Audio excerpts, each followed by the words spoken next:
great summer drought of 2012 continues on our final day of vacation. We're on top of Cadillac Mountain. There is something that we never saw before on Cadillac Mountain. We're gonna film it. Hopefully, we make it down alive.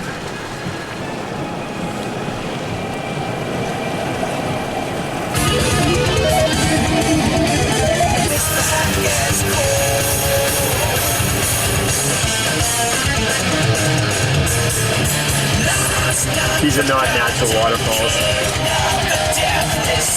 This is strictly rain caused.